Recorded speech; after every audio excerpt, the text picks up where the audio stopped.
এই হলো আমাদের বাড়ি নিকোলাস। মা কি বলে ডাকে বাবা তোমায়? বলো মা আমায় খুদে বলে ডাকে। আমি বুঝি না মা কোন দিক থেকে ওরে খুদে বলে ডাকে।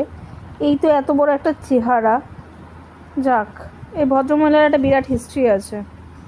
একদিন সকালবেলা এরকম ফিডিং করাতে গেছি প্ল্যাটফর্মে।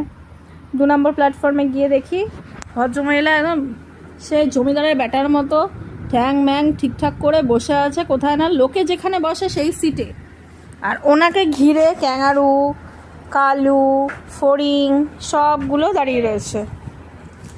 তারপরে সাগরকে ফোন করলাম, বললাম ভাই একটা এরকম মালকে ফেলে দিয়ে গেছে, দেখতে কিন্তু বেশ সুন্দর, তুই চাইলে নিবি, আমার বাড়িতে আর অ্যালাউ করবে না।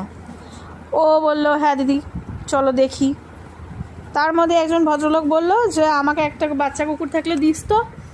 হ্যাঁ ঠিক আছে। ও মা, সেই লোকটাকে চিনিও না জানিও না, নামও জানি না, ধামও জানি না, কামও জানি না, কিছুই জানি না। এই যে ম্যাডাম এক্সকিউজ মি, আপনার লেজু নারীতং নারীতং সবাইকে আপনার লেজুটাই দেখবে। ও ম্যাডাম, ও দিদি, এই যে মিকোদি। তারপরে সাগর কোলে করে আমার বাড়িতে এসে দিয়ে চলে গেল। ওই যে ঢুকলো বাড়িতে এ মহিলা, ব্যাস উৎপাত শুরু এই মহিলার জীবনে।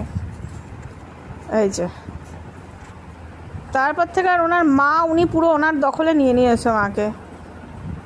উনি হলো মার একেবারে আদরের মেয়ে।